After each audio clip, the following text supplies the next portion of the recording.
दोस्तों चलिए आज की वीडियो शुरू करते हैं।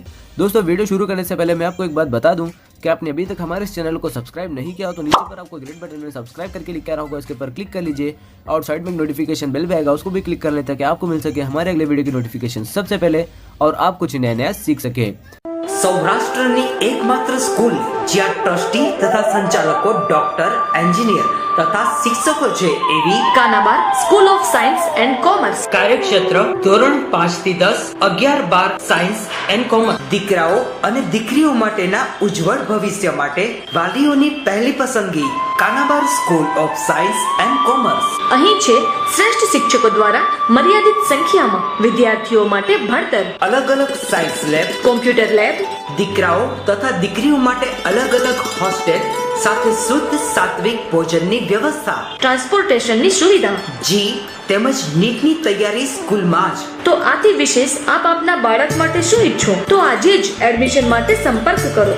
Unit 1 Kanabar school of science and commerce, Khamrod ચોકડી, Junagadh bypass, Junagadh. Unit 2 main post ઓફિસની પાછળ, શ્યામ વિદ્યાલય, સરકારી ગોડાઉન પાસે, ગાંધીગ્રામ, જુનાગઢ. મોર્નિંગ વિદ્યાર્થી મિત્રો, ધોરણ 12 સાયન્સ એની અંદર બાયોલોજી એમાં આપણું 13મું ચેપ્ટર સજીવ અને વસ્તી એનો પાછો એક નવો લેક્ચર આપણે આજે શરૂ કરી રહ્યા છીએ. ગયા વખતનો આપણો જે લેક્ચર હતો એની અંદર આપણે જીવંત વૃત્તાંત એવો એક ટોપિક જે છે એ ટોપિક વિશે આપણે ચર્ચાઓ કરી રહ્યા હતા. આ ટોપિકની અંદર આપણે બે પ્રકારના સજીવો જે છે એની આપણે વાત કરેલી હતી. અમુક સજીવો એવા છે કે જે નાના કદના પરંતુ વધુ માત્રામાં બચ્ચાઓ જે છે એને જન્મ આપે છે. જેમ કે આપણે સાલ્મન પેસિફિક માછલીની વાત કરી હતી કે જે એકસાથે 28 કરોડ ઈંડા જે છે એ મૂકે છે. તો આ બધા જ ઈંડાઓ જો ફલિત થાય તો થોડાક જ સમયમાં સમુદ્ર જે છે એ સાલ્મન પેસિફિકથી ભરાય અને બીજી કોઈ માછલીઓને અહીંયા વસવાટ કરવા માટેનો કોઈ સ્પેસ અવકાશ જે છે એ મળતો નથી. બીજી આપણે એક વાત કરી હતી કે અમુક પ્રાણીઓ એવા છે કે જે સાઇઝ મોટી, બચ્ચા જે છે બચ્ચાની સાઇઝ મોટી પણ સંખ્યા ઓછી. જેમ કે હાથી જે છે એ એક બચ્ચાને જન્મ આપે છે તો એની સાઇઝ મોટી છે પણ એની સંખ્યા જે છે એ ઓછી છે. તમે જોયું હશે ગાય છે, ભેંસ છે, એ બધા મોટા કદના પરંતુ ઓછી માત્રામાં બચ્ચાઓને જન્મ આપતા હોય છે.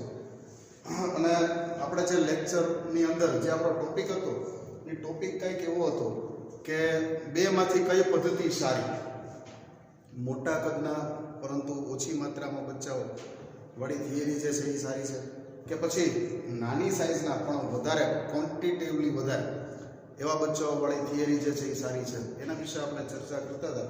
પણ એનો જે નિચોડ હતો છે, છેલ્લો એનો નિચોડ હતો એવો હતો કે બેમાંથી કોઈ પણ વસ્તુ હોય બરાબર, એમાંથી બે પ્રકારની બે જે ઓપ્શન આપેલા છે આપણને, એ ઓપ્શન અને બી ઓપ્શન, તો આ બંને ઓપ્શનમાં કુદરતનો જે પ્રતિબંધ છે એ પ્રતિબંધ કાંઈક અંશે બધાની ઉપર લાગુ પડતો હોય છે બરાબર. દાખલા તરીકે સાલ્મન પેસિફિક જે છે એ ભલે એટલા બધા ઈંડા મૂકે પણ એના મોટાભાગના ઈંડા છે એ બીજા પ્રાણીઓનો ખોરાક બની જતો હોય છે. એટલા માટે એનું જે આયુષ્ય છે એ ઓછું હોય છે. એટલા માટે સમુદ્ર છે એ માછલીઓથી ભરાતો નથી. અને મોટા પ્રાણીઓ જે છે કે જેના બચ્ચાઓ સશક્ત છે તો એનો જન્મદર જે એ નીચો છે, મતલબ કે ઓછા બાળકો બચ્ચાઓને જન્મ આપે છે.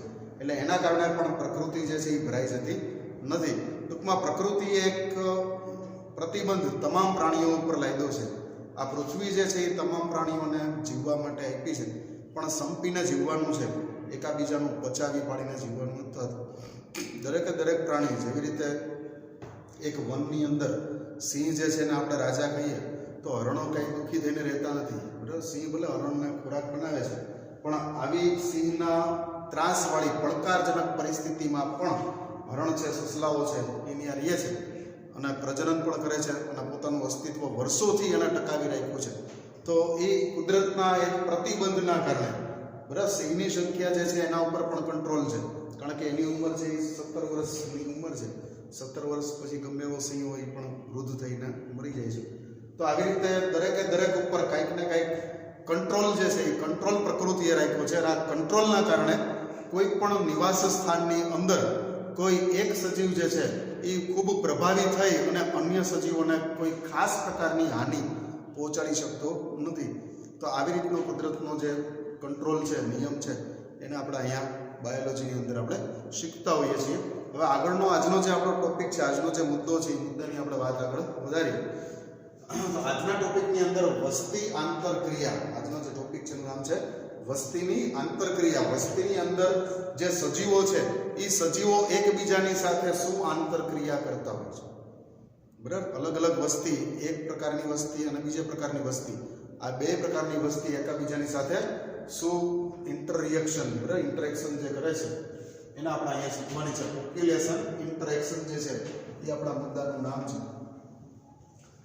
શું આપણે પૃથ્વી પર કોઈ એવા પ્રાકૃતિક સ્થાન વિશે, એવા પ્રાકૃતિક નિવાસ સ્થાન વિશે વિચારી શકીએ કે જ્યાં ફક્ત એક જ જાતિનો વસવાટ હોય? વિદ્યાર્થી મિત્રો, અહીંયા પ્રશ્ન જે છે એ પ્રશ્ન બહુ સરસ પૂછ્યો છે. આખી પૃથ્વી ઉપર શું તમને કોઈ એવું સ્થળ મળે કે ત્યાં ફક્ત એક જ જાતનું પ્રાણી અથવા તો એક જ જાતની વનસ્પતિ અથવા તો એક જ જાતના સૂક્ષ્મ જીવો થાય છે? આપણી પાસે ત્રણ વસ્તુ છે. પહેલી વસ્તુ છે આપણી પાસે પ્રાણી, બીજી વસ્તુ છે આપણી પાસે વનસ્પતિ અને ત્રીજી વસ્તુ છે આપણી પાસે સૂક્ષ્મજીવ. બરાબર, આ ત્રણેય છે ને એકબીજાની સાથે સંલગ્ન છે, ત્રણેય એકબીજાની સાથે કનેક્ટેડ, જોડાયેલા છે. બરાબર, પ્રાણી, વનસ્પતિ અને સૂક્ષ્મજીવ. અચ્છા, તમને એક ઓપ્શન એવો આપવામાં આવે, દાખલા તરીકે બરફના પહાડો છે, તો આવા બધા બરફના પહાડોમાં ક્યાંય એવું ખરું, કોઈ એક સ્થાન એવું ખરું કે જ્યાં માત્ર પ્રાણી જ હોય અથવા તો માત્ર વનસ્પતિ જ હોય અથવા તો માત્ર સૂક્ષ્મજીવો જ હોય? એવું સ્થાન ક્યાંય મળે ખરું? આપણે આખી પૃથ્વીને વીખી નાખીએ, બરાબર, દરેક જગ્યાએ આપણે ફરી લઈએ અને આપણે તપાસ કરીએ કે ભાઈ અમે ફલાણા ઠેકાણે ગયા હતા, ત્યાં ખાલી વનસ્પતિ જ હતી, ત્યાં ન તો સૂક્ષ્મજીવો હતા કે ન તો પ્રાણી હતા, અથવા એનાથી ઊંધું કે અમે એક જગ્યાએ ગયા હતા ને ત્યાં માત્ર ને માત્ર અમને એમાંથી સૂક્ષ્મજીવો જ મળ્યા, બીજું કાંઈ અમને મળ્યું નહીં. અથવા તો એક સ્થાન એવું હતું કે ત્યાં ખાલી પ્રાણીઓ જ રહેતા હતા, વનસ્પતિ નહોતી, સૂક્ષ્મજીવો નહોતું. તો એવું કોઈ સ્થાન આ ધરતી ઉપર પોસિબલ છે ખરું? પૃથ્વી ઉપર પોસિબલ છે ખરું? તો એનો જવાબ આવશે ના. બરાબર, આવું કોઈ સ્થાન આ ધરતી ઉપર નથી. એવું કોઈ નિવાસ સ્થાન છે જ નહીં. ઉપર લખેલું છે આવું કોઈ જાતનું નિવાસ સ્થાન છે નહીં. અને આવી પરિસ્થિતિ પણ અકલ્પનીય છે. બરાબર, આવી પરિસ્થિતિની આપણે કલ્પના પણ કરી શકતા નથી. સર, કોઈ પણ જાતિ માટે, કોઈ પણ જાતિની આપણે વાત કરીએ તો એના માટે ન્યૂનતમ આવશ્યકતા જે છે, એની મિનિમમ રિક્વાયરમેન્ટ, જેને આપણે ન્યૂનતમ આવશ્યકતા કહીએ, એ છે એક વધુ જાતિ. બરાબર, એક જાતિ બીજી હોવી જોઈએ, તો જ એ જાતિ ત્યાં રહી શકે, કારણ કે બીજી જાતિનો ખોરાક તરીકે ઉપયોગ કરે. બરાબર, જીવસ્ય ભોજન, એવી યુક્તિ પ્રમાણે કોઈ એક જગ્યાએ એક પ્રાણી જે છે એ કોઈ દિવસ વસવાટ ના કરી શકે, કારણ કે પ્રાણી સજીવ છે તો એ પ્રાણી ખોરાક તરીકે બીજા પ્રાણી અથવા વનસ્પતિનો ઉપયોગ કરે. વનસ્પતિ જે છે એ સજીવ છે તો વનસ્પતિ ભલે સજીવ હોય, વનસ્પતિનું એક્ઝામ્પલ આપણે પછી જોશું, સૂક્ષ્મજીવો જોઈએ આપણે, તો સૂક્ષ્મજીવો જે છે એ પણ અન્ય સજીવો જે છે એનો ખોરાક તરીકે ઉપયોગ કરે છે અને એના આધારિત જ એ બધા એની જીવન નિર્વાહ ચલાવતો હોય છે. સર, વનસ્પતિ જાતિ જે છે એની આપણે વાત કરીએ તો વનસ્પતિ જાતિઓ ભલે પોતાનો ખોરાક પોતાની મેળે તૈયાર કરે. બરાબર, વનસ્પતિની વિશે આપણે કલ્પના કરીએ, કોઈ વિદ્યાર્થીના મગજમાં એવું આવે કે સાહેબ વનસ્પતિને આપણે ક્યાં જરૂર છે? બરાબર, આપણે વનસ્પતિની જરૂર છે. આપણે ખેતર ખેડીએ છીએ, જેમાં મકાઈ ને ચણા ને બાજરી જુવાર ને ઘઉં ને બધું વાવીએ છીએ, શાકભાજી વાવીએ છીએ. વનસ્પતિને આપણે શું જરૂર? તો હવે એનો જવાબ જે છે, એક વસ્તુ સમજી લેજો, અહીંયા છે ને ચપટી ધૂળની જરૂર પડે. બાયોલોજી એક એવો સબ્જેક્ટ છે એમાં કોઈ એમ કે મારે કોઈની જરૂર નથી, તો એ સદંતર ખોટું છે. અહીંયા બધી જ વસ્તુઓની જરૂર છે અને આ જરૂર છે એટલે જ આ બધા તંત્ર, આ બધા ચક્રો જે છે એ ચક્રો બરોબર ચાલે છે. જો આમાંથી કોઈ સભ્યને કાઢી નાખશો તો ચક્ર બંધ થઈ જશે. આ એવા પ્રકારના ચક્ર છે કે જો આ ચક્રમાંથી કોઈ એક પાર્ટને કાઢી નાખો, ઘણા એક સૂક્ષ્મજીવોને કાઢી નાખો છે, આપણને બીમાર કરે છે. બેક્ટેરિયાથી આપણને કેટલી જાતના રોગ થાય, વાયરસથી આપણને કેટલી જાતના રોગ થાય. બરાબર, પણ સૂક્ષ્મજીવોની રિક્વાયરમેન્ટ છે. બરાબર, અમુક સૂક્ષ્મજીવો જે છે એ આપણા માટે ઉપયોગી છે. દાખલા તરીકે બેક્ટેરિયાને મારવા માટે આપણે એન્ટીબાયોટિક દવાઓ શોધીએ અને એન્ટીબાયોટિક દવાઓથી બેક્ટેરિયા મૃત્યુ પામે, તો એન્ટીબાયોટિક દવા જે છે એ બેક્ટેરિયાને પૂછશે નહીં કે ભાઈ તું માણસ માટે ઉપયોગી છો કે માણસને રોગ ઉત્પન્ન કરનાર છો. એનું કામ જ એન્ટીબેક્ટેરિયલ છે, મતલબ કે બધા બેક્ટેરિયાને મારનાર. એન્ટીબાયોટિક દવા ખાય તો આપણા પેટની અંદર જે લેપ્ટોબેસિલસ બેક્ટેરિયા જે આપણને પાચન ક્રિયામાં મદદ કરતા હોય એ પણ મરી જાય. તો એના કારણે આપણી પાચન ક્રિયા છે એ નબળી પડી ગઈ. આપણા શરીરની અંદર 60 લાખ કરોડ બેક્ટેરિયા છે, એમાંથી અમુક બેક્ટેરિયા એવા છે કે જે આપણા માટે જરૂરી છે, તો એ પણ મરી જાય. તો એન્ટીબાયોટિક દવા આપણે આડેધડ ખાવી ન જોઈએ. ધરતી ઉપરથી સૂક્ષ્મ જીવોનો નાશ કરી નાખશું તો પોઝિશન શું થશે એ આપણે જોઈએ. વનસ્પતિઓ ભલે પોતાનો ખોરાક પોતાની મેળે તૈયાર કરે, પરંતુ તેઓ પણ એકલા જીવી શકતા નથી. વનસ્પતિ જે છે એ પણ એકલી જીવી શકતી નથી. કારણ કે એની પાછળનું રીઝન અહીં આપેલું છે. જમીનની અંદર જે કાર્બનિક દ્રવ્ય છે એને તોડવા અને અકાર્બનિક પોષકોને તેના શોષણ માટે પાછા આપવા માટે ભૂમિની અંદર સૂક્ષ્મ જીવો જે છે એની એને જરૂર પડે જ છે. વિદ્યાર્થી મિત્રો, અહીંયા વનસ્પતિ જે છે વનસ્પતિના પર્ણો કોહવાય. પાનખર ઋતુમાં વનસ્પતિના પર્ણો બધા નીચે પડે. આ પર્ણ જે છે એ પર્ણ કોહવાય, અને પર્ણ જ્યારે કોહવાય ત્યારે પર્ણની અંદર રહેલા જે કાંઈ કાર્બનિક અથવા તો અકાર્બનિક દ્રવ્ય છે એ જમીનને પાછા મળે, અને એ દ્રવ્ય વનસ્પતિ માટે વળી પાછું ફર્ટિલાઇઝર, ખાતર જેવું કામ કરે, અને આ ખાતરથી વનસ્પતિનો ગ્રોથ જે છે એ વધારે થાય. તો આ પ્રકારની વ્યવસ્થામાં સૂક્ષ્મજીવોની ખાસ જરૂરિયાત છે. જો સૂક્ષ્મજીવો ના હોય તો મૃતદેહો જે છે એ કોહવાશે નહીં, સડશે નહીં. અને મૃતદેહો કોહવાશે કે સડશે નહીં તો દ્રવ્ય જે છે એ જમીનનું દ્રવ્ય જમીનમાં પાછું મળવું જોઈએ. એ ચક્ર જે છે એ ચક્ર અટકી જશે. બરાબર? તો આ ચક્ર અટકી જવાના કારણે વનસ્પતિ જે છે એનો ગ્રોથ આગળ કરી શકશે નહીં, કારણ કે એને જમીનમાંથી જે વધારે પોષક દ્રવ્ય જોઈએ છે એ પાછા એને પ્રાપ્ત થશે નહીં. અને આવા સંજોગોમાં વનસ્પતિ જે છે એનું પણ મૃત્યુ થઈ જશે. એટલા માટે કોઈ પ્રદેશમાં વનસ્પતિ ઉગતી હોય તો એવું સમજવાનું કે વનસ્પતિના મૂળ જે જમીનની અંદર ઊંડાઈ ગયેલા છે એ જમીનની અંદર કોઈ રાઇઝોબિયમ બેક્ટેરિયા કે એવા પ્રકારના કોઈ બેક્ટેરિયા હશે, ફૂગ હશે. માઇકોરાઇઝા નામની ફૂગનું એક એક્ઝામ્પલ આપણે સરસ શીખી ગયા આગલા પાઠની અંદર કે માઇકોરાઇઝા ફૂગ વનસ્પતિના મૂળની સાથે એકદમ જોડાય અને ભેજ શોષવામાં એને મદદ કરે છે. એના વગર ભેજ શોષી શકાતું નથી. તો આવા ફૂગ અને બીજા બેક્ટેરિયા જેવા અથવા તો સૂક્ષ્મજીવો જે છે એ વનસ્પતિને પોતાનું જે ગ્રોથ કરવો છે એ ગ્રોથમાં એને મદદ કરે છે. એટલા માટે આવા સૂક્ષ્મજીવો વગર વનસ્પતિનું જીવન જે છે એ જીવન શક્ય નથી. વનસ્પતિનું જીવન શક્ય નથી તો વનસ્પતિના કારણે તૃણાહારીઓનું જીવન શક્ય નથી, અને તૃણાહારીઓ નથી તો પછી માંસાહારીઓ પણ ત્યાં રહી શકતા નથી. એટલા માટે વનસ્પતિને જીવવા માટે સૂક્ષ્મજીવોની આવશ્યકતા રહેશે. સારું, બીજા નંબરની આપણે વાત કરીએ કે કોઈ વનસ્પતિ કોઈ જગ્યાએ ઉગતી હોય અને ત્યાં જો પ્રાણી ન હોય, ત્યાં કોઈ પ્રાણી સભ્ય ન હોય તો પછી વનસ્પતિની એક અગત્યની ક્રિયા પરાગનયનની ક્રિયા. બરાબર? વનસ્પતિની અંદર નર પુષ્પ જે છે એ નર પુષ્પમાં જે પરાગરજ રહેલી છે એ પરાગરજને માદા પુષ્પ જે છે એના પરાગાસન સુધી પહોંચાડવાની જે વ્યવસ્થા છે એને આપણે પરાગનયન કહેતા હોઈએ છીએ. તો આ પરાગનયનની પ્રક્રિયા જે છે એ પ્રક્રિયાઓ ખોરવાઈ જાય, એની વ્યવસ્થાઓ બધી ડિસ્ટર્બ થઈ જાય, ખોરવાઈ જાય, અને આના કારણે વનસ્પતિ જે છે એ પોતાનું પ્રજનન છે એ બરોબર કરી શકતી નથી અને નવા સભ્યને ઉમેરી શકતી નથી, અને જૂની વનસ્પતિઓ નાશ પામે છે. તો એટલા માટે પ્રાણીની રિક્વાયરમેન્ટ, વનસ્પતિને સૂક્ષ્મજીવોની પણ જરૂર છે. અહીંયા મેં વનસ્પતિને બરોબર વચ્ચે લખ્યું છે. આ વનસ્પતિને સૂક્ષ્મજીવોની પણ જરૂર છે અને વનસ્પતિને પ્રાણીઓની પણ જરૂર છે. બરાબર? સામે પ્રાણીઓને વનસ્પતિની પણ જરૂર છે અને સૂક્ષ્મજીવોની વનસ્પતિની જરૂર છે. એટલે આ રીતે બધા ઇન્ટરેક્શન, બધા ઇન્ટરકનેક્શન, બધા એકબીજાની સાથે જોડાયેલા છે. અને આ ધરતીનો નિયમ છે ગીવ એન્ડ ટેક. અહીંયા કંઈક આપો અને સામે કંઈક મેળવો. સાવ તમે બધાથી અલિપ્ત થઈ અને ન તો પ્રાણી જીવી શકે, ન તો વનસ્પતિ જીવી શકે, ન તો સૂક્ષ્મજીવો જીવી શકે. બધાએ સંયુક્ત રીતે સહિયારો પ્રયાસ કરી અને બધાએ પોતાનું જીવન છે એ વ્યતીત કરવાનું હોય છે. અને આ જે પ્રક્રિયા છે એ પ્રક્રિયા આજકાલની નથી, પણ લાખો વર્ષોની જે ઉત્ક્રાંતિની પ્રક્રિયા છે, ઉત્ક્રાંતિની પ્રક્રિયાનું પરિણામ સ્વરૂપે આપણને આ પ્રક્રિયા જે છે જોવા મળે છે. તો એટલા માટે આ ત્રણેયને એકબીજાની જરૂર કાયમ રહેશે. માટે સ્પષ્ટ એ જ છે કે કુદરતમાં પ્રાણીઓ, વનસ્પતિઓ અને સૂક્ષ્મજીવો ન તો અલગ રહે છે કે ન તો રહી શકે. બરાબર? વર્તમાન પણ નહીં અને ભવિષ્ય પણ નહીં. બરાબર? વર્તમાનમાં સાથે રહે છે અને ભવિષ્યમાં પણ સાથે જ રહેશે. અલગ અલગ એકબીજા વગર અત્યારે નથી રહી શકતા કે ભવિષ્યમાં પણ રહી શકવાના નથી. આ એક વિજ્ઞાને આપેલો અવલોકન છે, એક સિદ્ધાંત છે. સારું, પરંતુ તેઓ જૈવ સમુદાય બનાવવા માટે એ લોકો શું કરે છે? જૈવ સમુદાય બનાવે, વસ્તી ભેગી થઈ અને જૈવ સમુદાય બનાવે. યાદ છે મિત્રો? કોષ, કોષમાંથી પેશી, પેશીમાંથી અંગો, અંગોમાંથી અંગતંત્ર, અંગતંત્રમાંથી દેહ, દેહમાંથી સજીવ, સજીવમાંથી વસ્તી અને વસ્તી પછી આવે છે જૈવ સમુદાય. આપણા 11મા ધોરણનો પહેલો પાઠ. બરાબર? તો આવા જૈવ સમુદાય બનાવવા માટે થઈ અને તેઓ એકબીજાની સાથે ઇન્ટરેક્શન એટલે કે આંતરક્રિયાઓ સતત કર્યા કરે છે.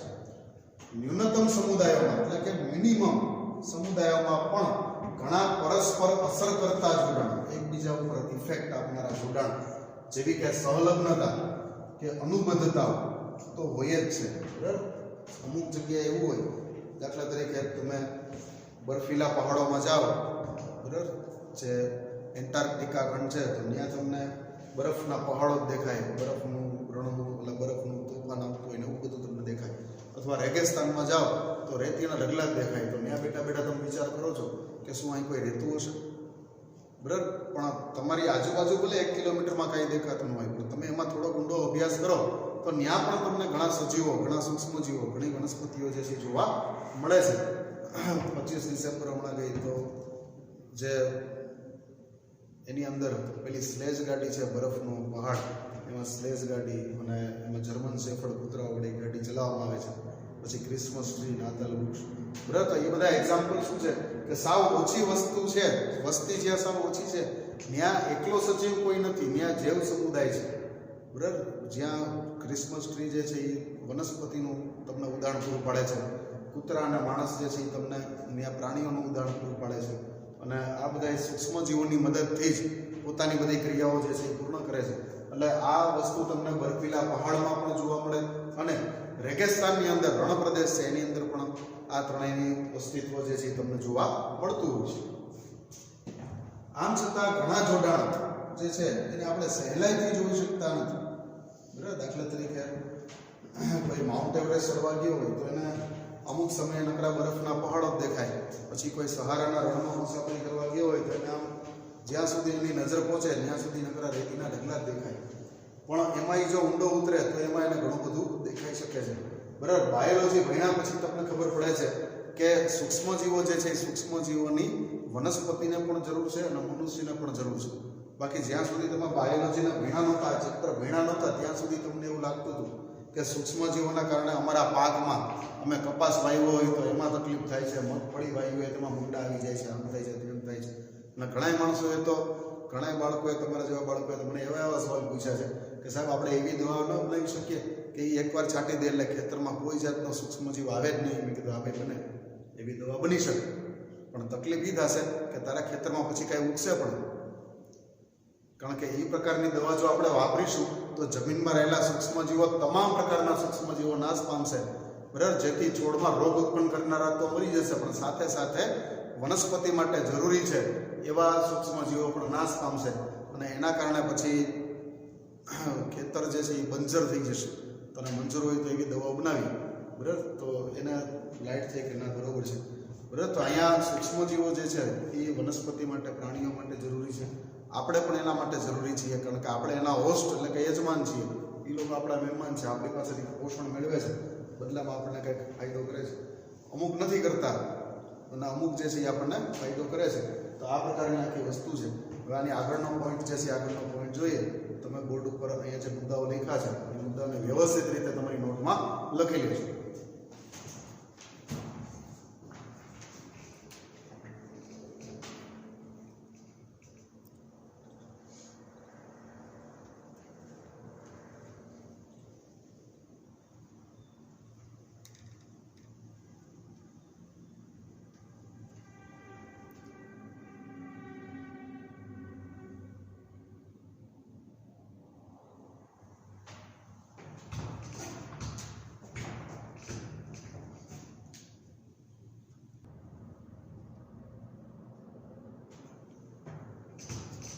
સારો વિદ્યાર્થી મિત્રો, હવે આપણે જે પોઈન્ટ શીખવાનો છે આગળ એ છે આંતરજાતીય આંતરક્રિયા, જેને આપણે પારસ્પરિક ક્રિયાઓ જે છે એ કહીએ છીએ. હવે એક વસ્તુ જે છે એ વસ્તુ આપણી સાબિત થઈ ગઈ છે કે કોઈ પણ જગ્યાએ તમને ઓનલી ફોર વન, બરાબર. એક જ જાતિ જે છે, એક જ પ્રકારના સજીવો જે છે, એક જ વસ્તી, એ તમને ક્યાંય જોવા મળશે નહીં. ઓછામાં ઓછી બીજી એકાદી વસ્તી તો હશે ને હશે જ. એ જ્યારે આપણે પ્રૂવ કરી ચૂક્યા છીએ ત્યારે હવે આપણે એવું વિચારીએ કે ભાઈ એક કરતાં વધારે વસ્તીઓ જ્યારે ભેગી થાય ત્યારે એ લોકોની વચ્ચે કયા પ્રકારની ઇન્ટરેક્શન એટલે કે આંતરક્રિયાઓ થતી હશે, જેને આપણે પારસ્પરિક ક્રિયા તરીકે ઓળખીએ છીએ. આપણો ટોપિક જે છે એ ટોપિકનું નામ છે આંતરજાતીય આંતરક્રિયા. આંતર એટલે બેની વચ્ચેનું, દાખલા તરીકે બે દેશ વચ્ચેનું હોય તો આપણે આંતરરાષ્ટ્રીય કહીએ, બે રાજ્ય વચ્ચેનું હોય તો આંતરરાજ્ય કહીએ, બે જિલ્લા વચ્ચેનું હોય તો આંતર જિલ્લા કહીએ. તો આ રીતે આંતર એટલે કોઈ પણ બે વચ્ચેનું, આંતરજાતીય એટલે કે બે જાતિના જે સજીવો છે એની વચ્ચે પારસ્પરિક ક્રિયા એકબીજાને કઈ રીતે પ્રભાવિત કરે છે. બરાબર. કોઈ ખોરાક બને છે, કોઈ ભક્ષ્ય બને છે, તો કોઈ ભક્ષક બને છે અને ભક્ષણ કરે છે. બરાબર. તો આ રીતના જે સંબંધો છે એ સંબંધોને આપણે અહીંયા જોવાનો પ્રયત્ન જે છે એ આપણે કરીએ. બે જુદી જુદી જાતિઓની વસ્તીની આંતરક્રિયાઓથી આ પ્રકારની જે ક્રિયા એટલે કે પારસ્પરિક ક્રિયાઓ જે છે એ ઉદ્ભવતી હોય છે. આ પ્રકારની ક્રિયાઓમાં એક જાતિ કે બંને પ્રકારની જાતિઓ માટે ત્રણ ઓપ્શન જે છે, ઓપ્શન જે છે એ ત્રણ આપણે લીધા છે. ઓપ્શન 3 ની અંદર પહેલો ઓપ્શન છે લાભકારી હોઈ શકે, ઓપ્શન નંબર 2 છે હાનિકારક હોઈ શકે અને ઓપ્શન નંબર 3 છે તટસ્થ હોઈ શકે. બરાબર. ઘણીવાર સિંહ અને બકરી જે છે તો સિંહ બકરીને ખાઈ જાય છે તો સિંહ માટે ફાયદો છે, એને ખોરાક મળ્યો, પણ બકરી માટે તો કે એનો જીવ ગયો તો એ માઇનસ કહેવાય. તમારા ઘરની અંદર તમે જોયું હશે ગરોળી જે છે એ નાના નાના જીવડા ખાય છે. બરાબર. તો ગરોળી જે છે એ ગરોળીને એનો ખોરાક મળ્યો એટલે ગરોળી માટે આપણે પ્લસ નું ચિહ્ન જે છે એ લગાડશું, જ્યારે જીવડા જે છે એના માટે માઇનસનું ચિહ્ન, કારણ કે એને નુકસાન થયું. બરાબર. ઘણી વખતે એવું થતું હોય કે કોઈ ક્રિયા થાય, આંતરક્રિયા થાય, પણ બેમાંથી એક એને લાભ ન થાય કે પછી કોઈને અથવા એકને નુકસાની જાય પણ બીજાને કાંઈ ફાયદો થાય નહીં, તો એને આપણે ઝીરો તરીકે, તટસ્થ તરીકે આપણે લેતા હોઈએ છીએ. બરાબર. તમે જંગલમાં ફરવા નીકળાવો અને હાથમાં લાકડી લઈ અને નાના છોડવા બધા ઉગાવો તો એને તમે આમાં જાણે સૈનિકો તલવારથી કેમ માથા કાપતા એમ તમે ઝાડવાને કાપતા જાઓ તો એમાં ઝાડવાઓને નુકસાન જાય, નાના નાના છોડ છે એને નુકસાન જાય, પણ તમને એમાં કંઈ ફાયદો ન થાય. બરાબર. એમાં તમને કોઈ ખોરાક, વિટામિન્સ, પ્રોટીન્સ મળતા નથી. તો એ તમારા માટે તટસ્થ છે, ઝીરો છે, પણ સામે વનસ્પતિ છે એના માટે એ માઇનસ છે. આવા ઘણા બધા સારા સારા એક્ઝામ્પલ સાથે આપણા મુદ્દાઓ જે છે એને બરોબર ઇન્ટરેસ્ટિંગલી બહુ રસપ્રદ રીતે આપણા મુદ્દાઓને શીખીએ. સારું. લાભદાયક ક્રિયા જે છે જેમાં ફાયદો થતો હોય તો એના માટે આપણે સિમ્બોલ રાખવાનો છે પ્લસ. પ્લસ સિમ્બોલ જે છે એ આપણને ફાયદો દર્શાવે છે. હાનિ થતી હોય, જે વસ્તુને હાનિ થતી હોય, દાખલા તરીકે સિંહ બકરીને ખાય છે તો સિંહને ફાયદો થયો તો સિંહ માટે પ્લસ, જ્યારે બકરી જે છે એનો જીવ ગયો તો બકરી માટે આપણે લેશું માઇનસ, એના માટે હાનિકારક છે એટલે માઇનસ ચિહ્ન લેશું. અને કોઈ ફાયદો કે કોઈ નુકસાન ન થતું હોય એટલે કે તટસ્થ હોય તો એના માટે આપણે સિમ્બોલ તરીકે ઝીરો જે છે એ ઝીરો ચિહ્ન તરીકે આપણે લેશું. ખાસ આ જે મુદ્દા છે એ મુદ્દાને બરોબર જોજો. બરાબર. એક દેડકો જે છે એ ફૂદાને ખાય છે તો દેડકા માટે પ્લસ અને ફૂદા માટે માઇનસ, એટલે આ રીતે ફાયદો થતો હોય તો પ્લસ, નુકસાન થતું હોય એને માઇનસનું ચિહ્ન આપશું. અને ન તો ફાયદો થાય કે ન તો નુકસાન થાય તો એના માટે આપણે ઝીરો સિમ્બોલ જે છે એ રાખેલા છે. તો ચાલો આપણે આંતરજાતીય આંતરક્રિયાઓના જેટલા શક્ય પરિણામ છે એ શક્ય પરિણામોને આપણે તપાસીએ. તો આપણી પાસે અહીંયા 6 પ્રકારની ક્રિયાઓ જે છે એ તમારી સામે આપેલી છે. બરાબર. 6 પ્રકારની ક્રિયામાં કોને ફાયદો થાય, કોને નુકસાન થાય એ આપણે જોઈએ. પહેલો ક્રિયા જે છે, પહેલી ક્રિયાનું નામ છે સહોપકારિતા. બરાબર. પહેલી ક્રિયા જે છે નામ શું છે? સહોપકારિતા. સહોપકારિતા એને આપણે મ્યુચ્યુઅલિઝમ કહીએ. ઇંગ્લિશમાં એનો સ્પેલિંગ છે MUTUALISM, મ્યુચ્યુઅલિઝમ. બરાબર. મ્યુચ્યુઅલનો મતલબ સમજદાર. ઘણીવાર તમે શબ્દ સાંભળ્યા હશે કે ભાઈ તમારા લોકો વચ્ચે મ્યુચ્યુઅલ અન્ડરસ્ટેન્ડિંગ જે છે એ હોવું જોઈએ. ઘણીવાર આપણે બે જણા મિત્રો હોય, સારા મિત્રો હોય ને અચાનક રિસાતા હોય, વાંચતા હોય, ઝઘડતા હોય, આપણે એમ કહીએ કે ભાઈ હવે તમે મેચ્યોર બની જાઓ. મેચ્યોર બની જાઓ દેટ મીન્સ કે તમે સમજદાર બની જાઓ એટલે તમારી વચ્ચે મ્યુચ્યુઅલ અન્ડરસ્ટેન્ડિંગ, તમે લોકો સમજદારીથી કામ લો. તો મ્યુચ્યુઅલ અન્ડરસ્ટેન્ડિંગ ઉપરથી એક શબ્દ આવેલો છે મ્યુચ્યુઅલિઝમ, કે જેનું ગુજરાતી થાય છે સહોપકારિતા. બરાબર. આ સહોપકારિતામાં બેયના માટે સિમ્બોલ છે પ્લસ પ્લસ રાખેલા છે. અહીં તમે જોઈ શકો છો આના માટે પણ પ્લસ સિમ્બોલ છે અને આના માટે પણ પ્લસ સિમ્બોલ છે, મતલબ કે બે જાતિના સજીવો જ્યારે ભેગા રહેતા હોય અને બેની વચ્ચે જે આંતરક્રિયા થાય એ આંતરક્રિયાથી બેને ફાયદો થતો.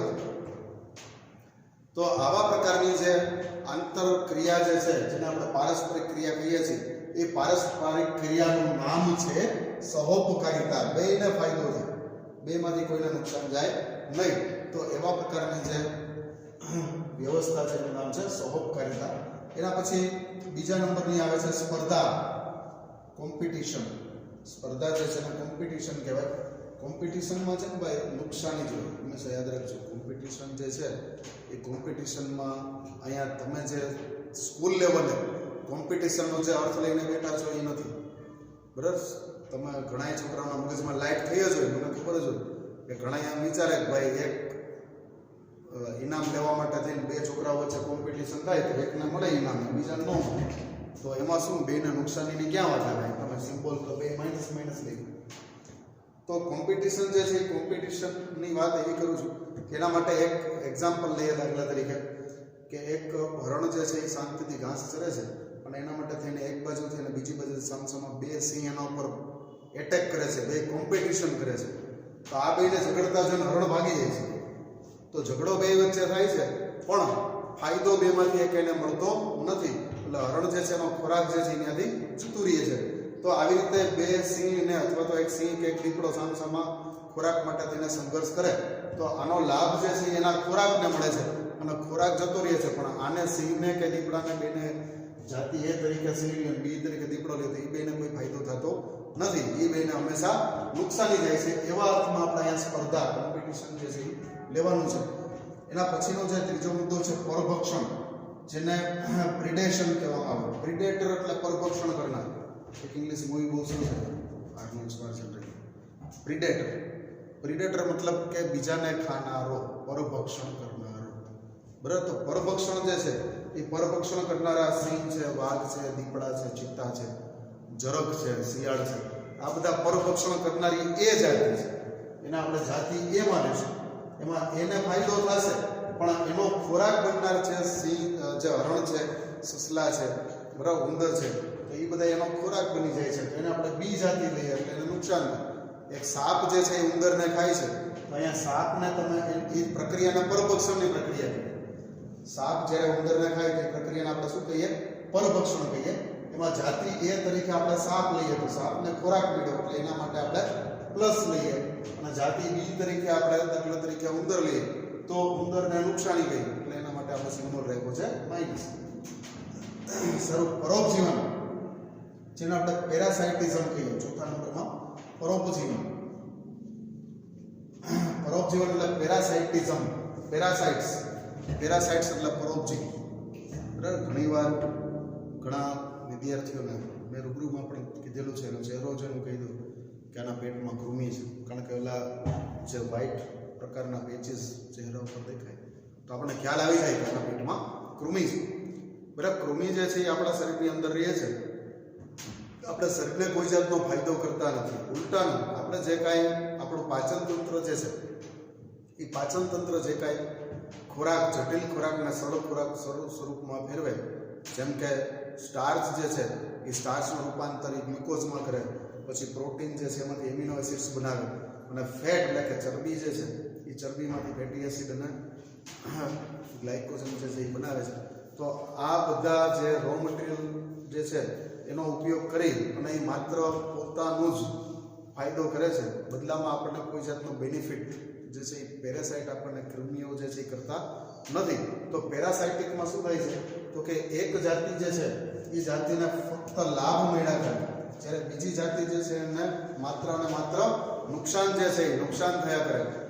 એક બીજો એક્ઝામ્પલ આપું. એક વૃક્ષ ઉપર, કોઈ જૂનું વૃક્ષ હોય, આંબો છે કે પીપળો છે કે વડલો છે, તો જૂના વૃક્ષની ઉપર એક અમરવેલ નામના પીળા કલરની વેલ જે છે એ આખી વીંટળાયેલી રહેતી હોય. તો આના એક્ઝામ્પલની અંદર જે જૂનું વૃક્ષ જે છે એ જૂના વૃક્ષને કંઈ ફાયદો નથી થતો, કારણ કે એને અમરવેલનું ડેકોરેશનની કોઈ રિક્વાયરમેન્ટ છે નહીં. પણ અમરવેલ જે છે એ પોતાના વચ્ચેથી જે મૂળ છે એ મૂળને એ વૃક્ષની અંદર ઘુસાડી અને વૃક્ષમાંથી પોષણ જે છે એ પોષણ વૃક્ષે તૈયાર કરેલો ખોરાક અમરવેલ મેળવે છે.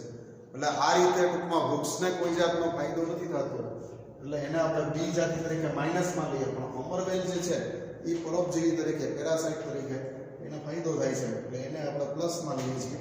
તો આને આપણે પરોપજીવન કહીએ છીએ. એક સહભોજિતા જેને આપણે કોમેન્સાલિઝમ તરીકે ઓળખીએ છીએ, COMMENSALISM, કોમેન્સાલિઝમ. વિદ્યાર્થી મિત્રો ખાસ ફરી પાછું એકવાર કહી દઉં, ઘણી બધી વખત મેં તમને કીધેલું છે, પાછું એકવાર કહી દઉં, ઇંગ્લિશના સ્પેલિંગથી ભાગશો નહીં, કારણ કે હવે તમારી પાસે બહુ ઝાઝો ટાઈમ છે નહીં. 12મું ધોરણ તમારું પૂરું થશે અને પછી કદાચ તમે BScમાં જશો તો એ પણ ઇંગ્લિશમાં આવશે. એટલા માટે મહેરબાની કરી અને ઇંગ્લિશના સ્પેલિંગ અઘરા અને ટંગ ટ્વિસ્ટેડ વર્ડ્સ, મેં તમને કીધું હતું આપણી જીભ લોચે વળી જાય, તો એ ટંગ ટ્વિસ્ટેડ વર્ડ્સથી ભાગવાનું નહીં, એની ઉપર હલ્લો બોલી દેવાનો. એ આપણને હેરાન કરી પહેલાં તો આપણે એને પાછા કરી નાખવાનું, બરોબર. તો કોમેન્સાલિઝમ, આ કોમેન્સાલિઝમની અંદર સહભોજિતાની અંદર શું થાય છે તો કે એકને ફાયદો થાય છે પણ બીજાને કંઈ ફાયદો પણ નહીં કે નુકસાન પણ નહીં, એવી અવસ્થામાં એ રહેતા હોય છે. તો એટલા માટે એને આપણે સહભોજિતા કહીએ. પછી બીજા નંબરમાં પ્રતિજીવન, જેને આપણે એમેન્સાલિઝમ કહીએ છીએ. તો પ્રતિજીવનમાં જે જાતિ એ જે છે એને નુકસાન થાય છે, પણ બી જાતિ જે છે એને ન તો ફાયદો થાય કે ન તો નુકસાન થાય, એટલે એના માટે આપણે જીરો સિમ્બોલ્સ લીધેલા છે. બરાબર. ખાસ ફરી પાછું એક વાર લખીને કીધું કે જે જાતિને લાભકારક હોય તો એના માટે પ્લસ લેવાના, પછી હાનિકારક હોય તો એના માટે માઇનસ લેવાના, અને તટસ્થ ન તો ફાયદો કે ન તો નુકસાન તો એના માટે આપણે જીરો લઈ અને આખો ચાર્ટ જે છે એ ચાર્ટ અહીંયા ઓલરેડી બનાવેલો છે. આ ચાર્ટનો અભ્યાસ કરતી વખતે આ જે મુદ્દાઓ છે એ મુદ્દાઓને ખાસ તમારે ધ્યાનમાં લેવાના થાય છે. આપણો પાઠ જે છે હવે ધીમે ધીમે એના એન્ડ તરફ આવી રહ્યો છે.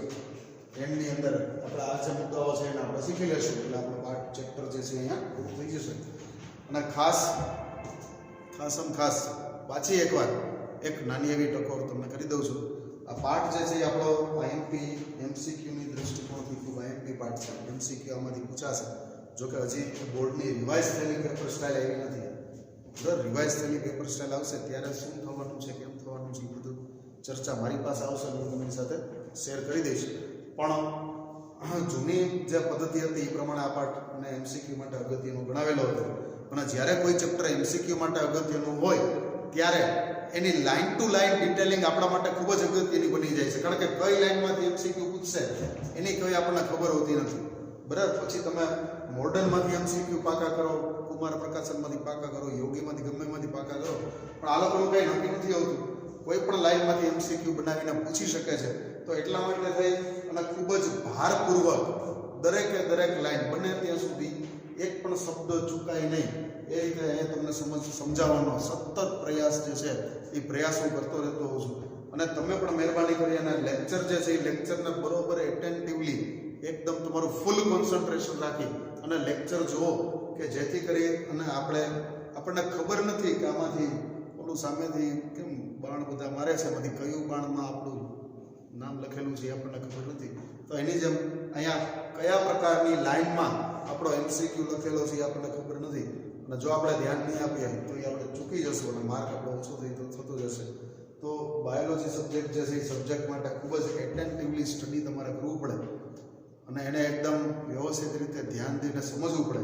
ભલે આમાં કેમિસ્ટ્રી કે ફિઝિક્સની જેમ દાખલાઓ નથી, પણ હા આને સહેલો સમજવાની ભૂલ મહેરબાની કરીને કરશો. બરાબર. આ સબ્જેક્ટને ઇઝી છે એવી સમજવાની ભૂલ કરી બેસતા નહીં. આ સબ્જેક્ટ અઘરો જ છે, કારણ કે લીટી તમારે પાકી કરવાની છે, લીટી તમારે યાદ રાખવાની છે. એટલા માટે થઈ અને પૂરેપૂરું કોન્સન્ટ્રેશન આમાં રાખજો. અહીંયા જે લખેલું છે બોર્ડ ઉપર એ ફરી પાછું એકવાર લખી લેજો. અહીંયા થોડોક ચેન્જીસ કર્યો છે. બુકમાં આ જે આંતરક્રિયાઓ છે છેલ્લે હતી એને મેં આગળ લીધી અને આ પ્રમાણે જાતિઓ જે છે એને બી આગળ લઈ અને તમને સમજાવેલું છે. તો મહેરબાની કરી અને આને બરોબર રીતે સમજજો અને આમાંથી જેમ બને એનો સાર નીકળે એને તમે કેચઅપ કરવાની ટ્રાય જે છે એ કરજો. આને તમારી નોટબુકમાં સારી રીતે લખી લો. આના પછીનો આગળનો મુદ્દો છે આપણે જોઈએ.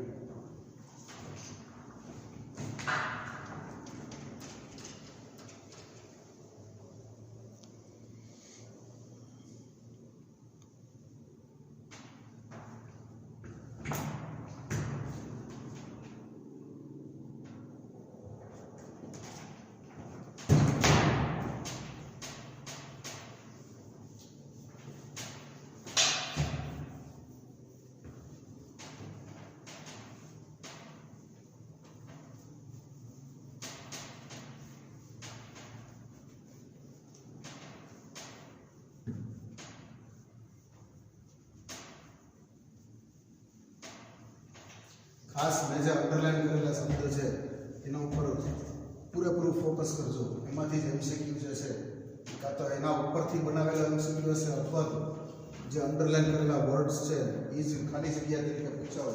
આવા પ્રકારના પણ એમસીક્યુ તમને પૂછાઈ શકે છે. એટલા માટે ખાસ એના ઉપર ફોકસ કરજો.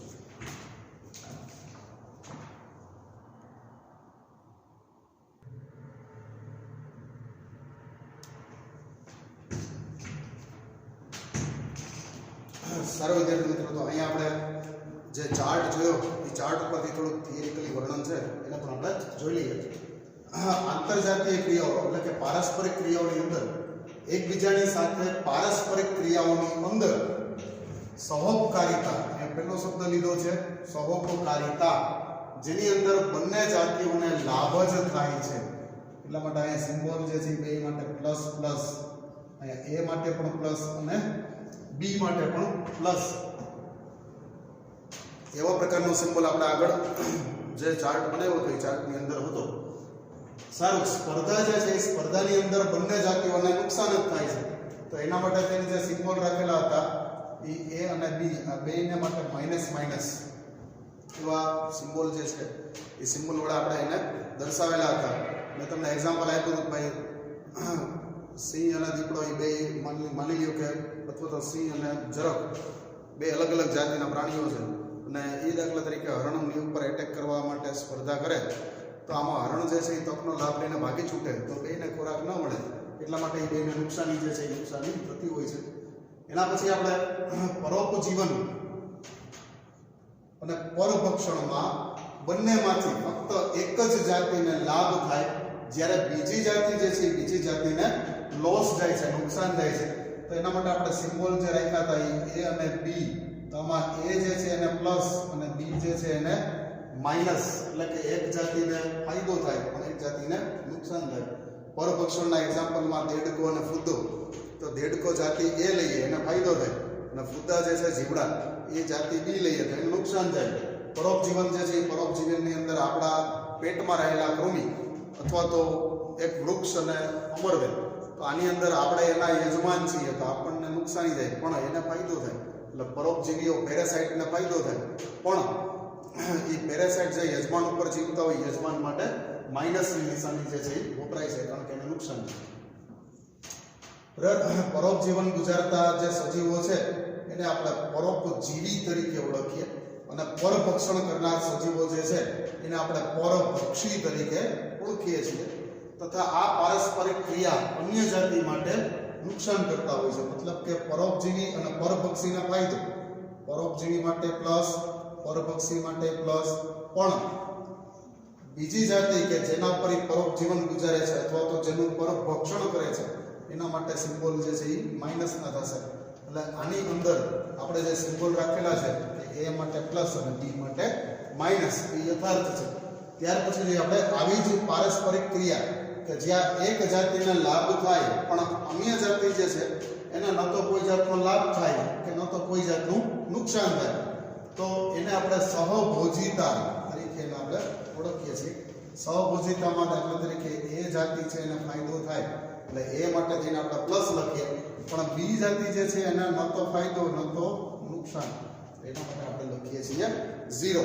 બરાબર, એટલા માટે 0 જે છે એ તટસ્થની નિશાની છે તો એ બી માટે તટસ્થ છે પણ એ માટે ફાયદાકારક છે તો એને આપણે સહભોજિતા તરીકે ઓળખીએ છીએ. જ્યારે એના પછીનો જે છેલ્લો છઠ્ઠો નંબર જે છે એ છે પ્રતિજીવન. છેલ્લો નંબર છઠ્ઠો નંબર આવે છે પ્રતિજીવન, જેમાં એક જાતિને હાનિ થાય છે પણ બીજી જાતિ જે છે એને ન તો ફાયદો થાય કે ન તો નુકસાન થાય, એ અપ્રભાવિત રહે છે. તો એમાં આપણે એ માટે લખીએ માઇનસ અને બી માટે લખીએ છીએ આપણે 0. બરાબર, તો એકને નુકસાની થાય પણ બીજાને કોઈ ખાસ ફાયદો થતો નથી તો એને આપણે a માઇનસ અને b 0 તરીકે ચિહ્નિત કરતા હોઈએ છીએ.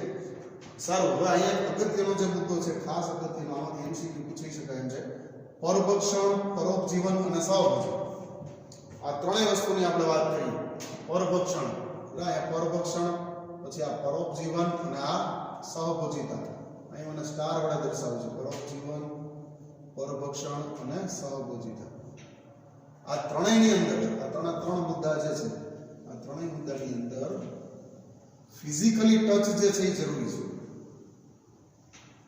આ ત્રણેય વસ્તુની અંદર પારસ્પરિક ક્રિયાઓ કરવાવાળા આ ત્રણેયમાં એક સામાન્ય વિશેષતા, એનું એક કોમન જે એની કેરેક્ટરિસ્ટિક્સ છે એવા છે કે પારસ્પરિક ક્રિયાઓ કરવાવાળી બંને જાતિ A અને જાતિ B આ બંને એકબીજાની ખૂબ જ નજીક હોય છે. આ એક મુદ્દો જે છે એ મુદ્દો બરોબર જોજો. ટોટલી આપણે 6 પારસ્પરિક ક્રિયાઓ જે છે એ 6 પારસ્પરિક ક્રિયાઓ આપણે જોઈ. આ 6 પારસ્પરિક ક્રિયાઓની અંદર આ 3 પારસ્પરિક ક્રિયા એવી છે કે જેની અંદર ફરજિયાતપણે A અને B જે છે એનો શારીરિક સંપર્ક હોવો જોઈએ, બે એકબીજાની નજીક હોવા જોઈએ, તો જ આ ક્રિયાઓ જે છે એ થઈ શકે છે. બાકી આ ક્રિયાઓ જે છે એ થઈ શકતી નથી. આ જે મુદ્દો છે એ મુદ્દાને બરોબર પ્રોપરલી મગજની અંદર ફિટ બેસાડી દેજો. સારું, આ સાથે અહીંયા આપણો લેક્ચર જે છે એ લેક્ચરને આપણે પૂર્ણ કરીએ છીએ. બરાબર, તમને 1 મિનિટનો ટાઈમ આપું છું, એમાં તમારે તમારી નોટ્સમાં લખી નાખજો એને સ્ટોપ કરીને, અને આનું જે ડેઇલી વર્ક છે એ ડેઇલી વર્ક તમને આપી દઉં છું.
ડેલી વર્ક જે છે, ડેલી વર્કની અંદર ક્વેશ્ચન નંબર 1 જે છે એ 1 તમારે લખવાનું છે.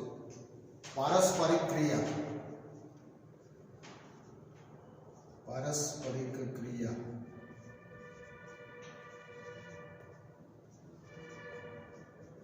એટલે શું? બરાબર, પારસ્પરિક ક્રિયાઓની અંદર તમારે પારસ્પરિક ક્રિયાઓની જે ડેફિનેશન છે એ ડેફિનેશન લખવાની છે. ઉદાહરણ આપીને સમજો. બરાબર, ક્વેશ્ચન નંબર 2 પારસ્પરિક ક્રિયાનું ઉદાહરણ.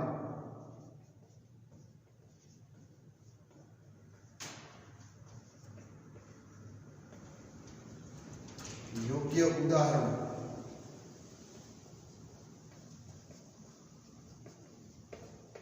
બરાબર, જેની અંદર તમારે વનસ્પતિ જે છે એ વનસ્પતિને કઈ રીતે સૂક્ષ્મજીવોની જરૂર પડે છે એના વિશે તમારે લખવાનું છે.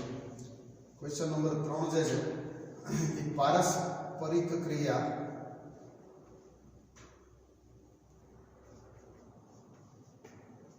માં થતી આંતરક્રિયા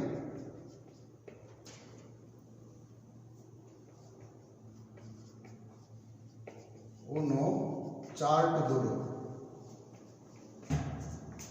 જેની અંદર તમારે 6 પરભક્ષણો, પરોપજીવન, સહભોજિતા, બરાબર 6 ક્રિયાઓ જે છે એનો ચાર્ટ A અને B જાતિ પ્રમાણે તમારે દોરવાનો છે. Question number 4 પરોપજીવ